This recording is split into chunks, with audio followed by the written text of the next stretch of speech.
se, e se a maior ilusão sobre a espiritualidade, tipo, for a ideia de que para ter uma sensibilidade aguçada, a pessoa precisa ser um exemplo de virtude?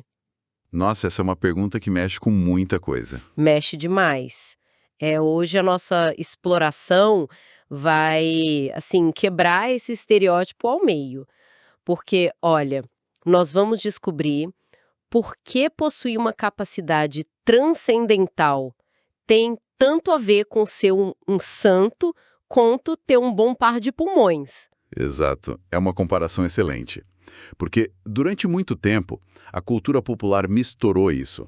Misturou o talento espiritual com um atestado de boa conduta. Uhum. Como se uma coisa garantisse a outra. E na nossa análise do material hoje, a gente entra de cabeça numa engenharia muito mais crua, Uhum. muito mais fascinante, na verdade. Nós estamos olhando para uma separação que é brutal. A separação entre possuir uma capacidade biológica, estrutural, e o uso ético dessa mesma capacidade. Isso. E no meio desse caminho, a gente vai precisar redefinir o que a palavra moral realmente significa, né? Tirar ela daquela gaveta dos costumes e, tipo, colocar sobre uma lupa filosófica rigorosa. Com certeza. E essa quebra de paradigma inicial, ela é essencial para quem nos escuta.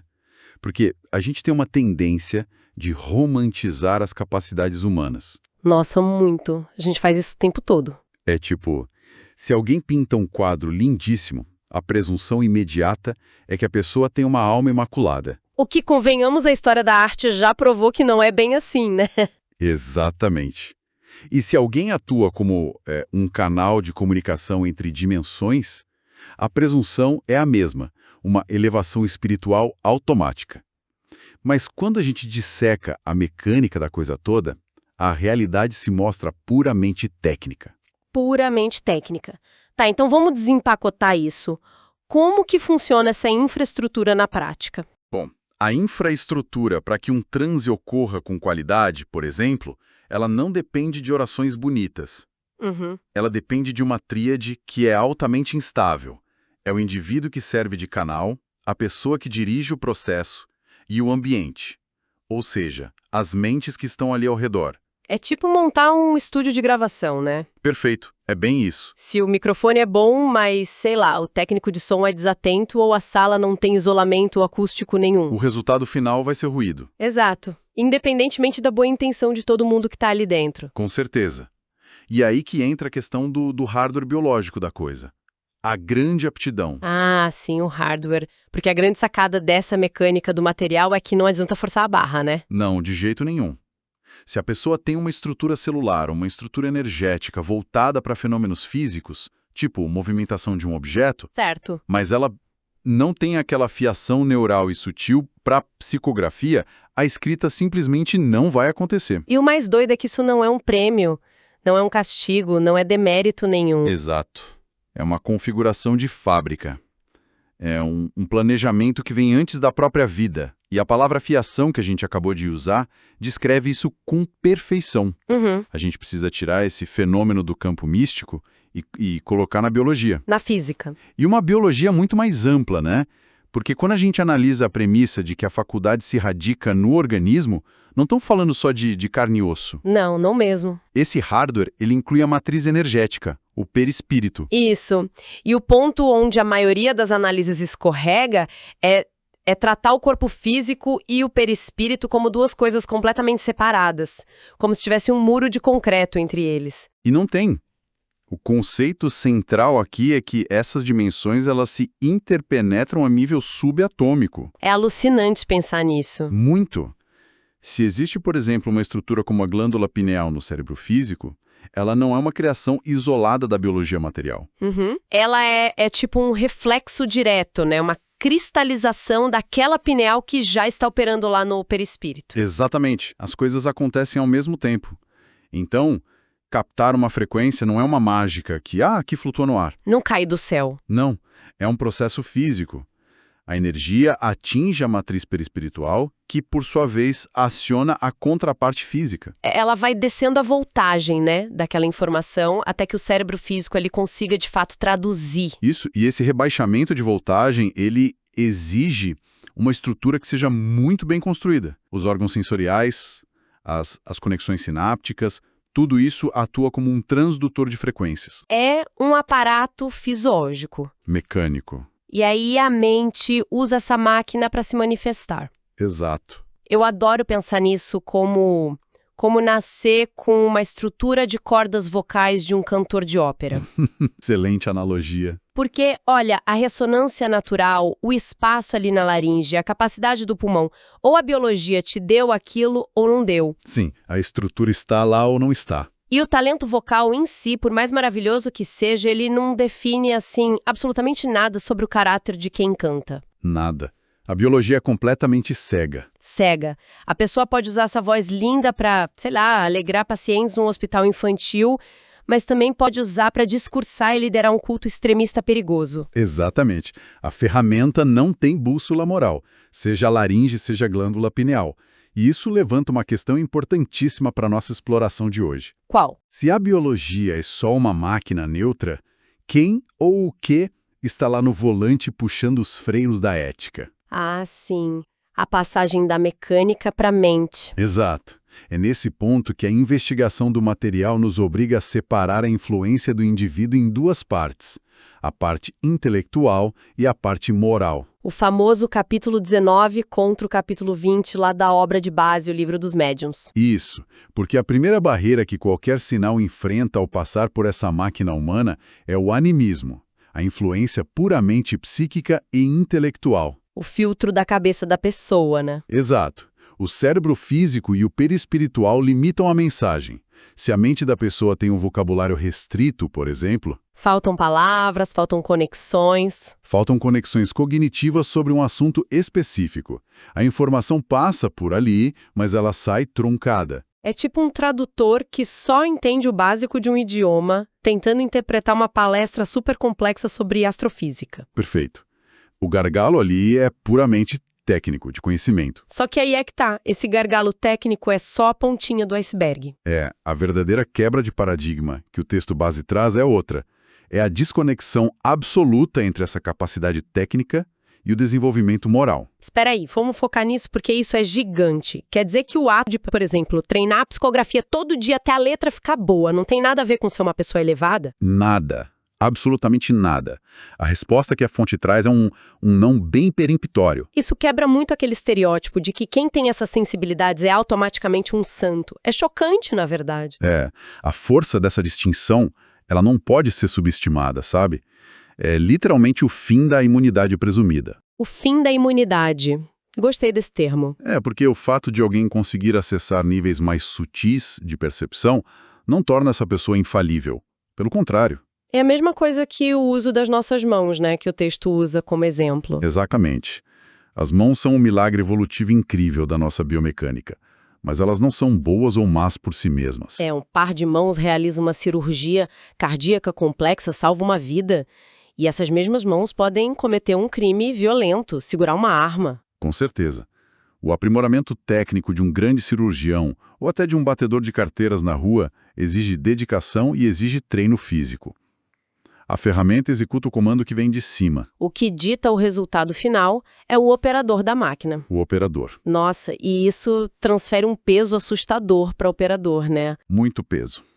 Porque se a máquina liga e funciona independentemente da índole da pessoa, a exigência de autocrítica e de vigilância de quem possui essa aptidão precisa ser impecável. Tem que ser implacável. Porque se tira essa ilusão de que a sensibilidade traz uma proteção garantida, a pessoa fica tipo cara a cara com as intenções reais dela. E as intenções reais são complexas. O uso que se faz dessa ferramenta pode ser para auxiliar alguém ou pode ser para massagear o próprio ego. Ou até buscar vantagem material, ganhar dinheiro com isso, né? É uma escolha de todo dia. Todo santo dia. Mas, ao colocar esse peso da escolha na moralidade do operador, a gente esbarra num problema prático gigantesco na nossa análise. O labirinto das palavras. o significado de moral. Exatamente. Como é que a gente pode julgar o uso moral de uma ferramenta se a própria definição da palavra moral é um terreno totalmente movediço? Nossa, e como muda. Se a gente olhar para um dicionário hoje, sei lá, o Aurélio, a história da filosofia humana, a moral é sempre descrita como um conjunto de regras de um grupo num tempo específico, É a relatividade cultural da moral. que é fascinante e gera uns absurdos maravilhosos quando a gente olha para trás. Com certeza. Tipo, na França do século XIX, a moral ditava que era um escândalo, uma coisa imoral, uma mulher ousar usar calças em vez de saias. Hoje isso soa completamente ridículo para nós. Ridículo. Então a moral, nesse sentido dicionarizado, ela é muito fluida. Ela nasce dos medos, das lutas de uma sociedade. Você cruza uma fronteira geográfica ou vira a página do calendário e a moral já é outra. E o perigo de usar essa régua que varia o tempo todo é que a avaliação do caráter de uma mente ali se perde totalmente no preconceito. Ah, sem dúvida. E o material até cita Augusto Comte nisso, né? Com a escola positivista. Sim, Comte tentou, lá no século XIX, organizar a sociedade colocando o comportamento humano sob o rigor das ciências exatas e da matemática. O que é uma loucura. É basicamente tentar colocar o caos das emoções e das relações humanas numa planilha de Excel. É uma receita para uma dor de cabeça metodológica enorme. Enorme. E aqui tem uma linha bem tênue que o material explora e que a gente precisa observar. Qual linha? O rigor científico, a recusa de aceitar coisas sem uma comprovação lógica, tudo isso tem raízes nessa postura do positivismo. E é admirável não querer misturar crença com pesquisa. Com certeza. O rigor é necessário. Mas existe um alerta claro aí. A gente não pode enjaular um entendimento de uma mente num método puramente positivista, porque o positivismo só valida aquilo que os sentidos físicos conseguem tocar. Exato. E aí fica a grande pergunta: como é que você vai medir algo que opera na matriz invisível do perispírito usando uma fita métrica tridimensional? Não tem como. Falta ferramenta. É a limitação pura da ferramenta de medição. Então, para resolver esse impasse semântico de uma moral que muda toda hora, a filosofia mais profunda que o texto traz faz uma distinção vital. A exomoral e a endomoral. Aqui a coisa fica realmente interessante. Fica mesmo. A exomoral é essa casca. A casca social externa, as regras de etiqueta, o que está no dicionário. A mulher não poder usar calça. Isso, a exomoral. Já a endomoral é a bússola íntima. Inegociável. É ditada pela consciência mais profunda do ser humano. Então, quando o material fala em investigar a influência ética de alguém sobre a capacidade de transe, não estamos falando de dar bom dia e ter bons modos na mesa. Não, de forma alguma. Estamos falando de valores transcendentais. O que faz todo o sentido. Porque se a gente cair nessa armadilha de julgar a endomoral pela exomoral, a gente corre o risco de, praticar um cancelamento histórico infinito. Cancelar pessoas do passado ou por costumes que mudaram. Exato. E a gente perde totalmente de vista a intenção interna da pessoa. No texto, o conceito de mundo moral é sempre usado como um contraponto ao mundo material. Sim. E força moral não é puritanismo. Não é quem segue a regra da igreja local à risca. Não é comportamento de vitrine, né? Perfeito, não é vitrine. Força moral é potência energética, gerada por bondade genuína. É quase uma grandeza da física lá no nível do perispírito. E essa ideia de que a força moral é uma frequência energética é o que nos obriga a procurar um padrão de calibração verdadeiro. Porque a moral do dicionário já vimos que não serve. Não serve. E a gente não pode ficar justificando qualquer ato egoísta com aquele relativismo de os tempos eram outros. Não mesmo. Então, qual é o norte magnético verdadeiro? Para que a mente não use desculpas, a gente precisa de um referencial de elevação ética que seja imutável. Um referencial imutável. A bússola final. E o material revela que a resposta foge completamente de cartilhas religiosas e entra num arquétipo universal. A chamada moral espírita, que é bom deixar claro, não é propriedade da doutrina em si, mas se refere diretamente ao ensinamento ético do Cristo. A figura de Jesus, que historicamente é dividida em várias partes, né? Os atos comuns, os milagres, as igrejas construídas ao redor dele, e tudo isso gera debate, gera guerra e ceticismo. E com razão. Muito debate. Mas tem uma parte nessa divisão que resiste incólume, intocável. O ensino moral. Isso. O ensino focado na caridade irrestrita e no amor ao próximo. Até as correntes filosóficas mais materialistas têm que reconhecer a sofisticação dessa ética. É o que Kardec, lá na fonte, chama de código divino, né? E não é código tipo uma senha secreta ou da Vinci. Não, é código no sentido estrutural, um corpo de leis morais transcendentais, leis do universo que são tão reais e tão fixas quanto a lei da gravidade. Isso ancora muito a postura prática daquelas figuras históricas super respeitadas que operaram essa mecânica, né? O Chico Xavier e o Divaldo Franco citados no material. Com certeza. Eles popularizaram aquela postura, aquela auto-pergunta obsessiva de o que Jesus faria no meu lugar? E o genial é que essa pergunta não é uma tática de conversão para nenhuma igreja, é uma calibragem da máquina. Uma calibragem de frequência pura e simples. A adequação da mente a esse referencial de bondade extrema não é só para dormir com a consciência tranquila. Não é autoajuda. Não. É a única forma mecânica de alterar a frequência do perispírito para conseguir sintonia com inteligências de alta envergadura ética. Se você conectar isso com aquele panorama lá do começo, faz todo sentido. A endomoral atuando como aquele botãozinho de sintonizar o rádio biológico. Exato, o botão do rádio. Porque se a ética íntima da pessoa opera sempre na frequência do medo, do ressentimento... Ou querendo tirar vantagem dos outros. Isso. O hardware perispiritual vai vibrar nessa mesma densidade. A pessoa só capta e transmite o que está nessa faixa densa. Ela pode ter a antena biológica mais potente do planeta, mas o canal que ela pega é ditado pela ética dela. Perfeito. A adoção desse referencial crístico atua, na verdade, como um elevador de frequência para toda essa engrenagem. Olha, é de explodir a cabeça pensar que a ética afeta a física subatômica do nosso ser. Muda a percepção de tudo. Muda. Mas, vou ser sincera, isso também poderia gerar uma ansiedade paralisante, não acha? Como assim ansiedade? Pensa bem, se a gente precisa alcançar essa sintonia de extrema benevolência para operar o rádio certo, e a gente sabe que nós estamos muito, mas muito longe da perfeição. A gente ainda escorrega muito. Muito, a gente perde a paciência no trânsito, a gente se irrita no escritório. Como é que não rola uma frustração gigantesca no meio desse processo de tentar ser bom? É aí que entra a genialidade desse sistema apresentado no material, porque ele embute o conceito da tolerância infinita com o aprendizado. A tolerância, isso é o alívio. É um pilar. A percepção do sistema não é de punição, é de maturação. O entendimento profundo de que grande parte da humanidade, nós inclusos, estamos atravessando uma infância espiritual. A analogia da criança aprendendo a andar, que tem no texto, ela é irretocável. Ela ilustra a dinâmica perfeitamente. Pensa, a criança dá um passinho, ela perde o equilíbrio e cai no chão. Aí ela levanta, tenta de novo, e cai de novo. E ninguém que tem um pingo de bom senso vai julgar essa criança de forma severa ou gritar que ela falhou por não agir como uma adulta de 40 anos. Ninguém faz isso.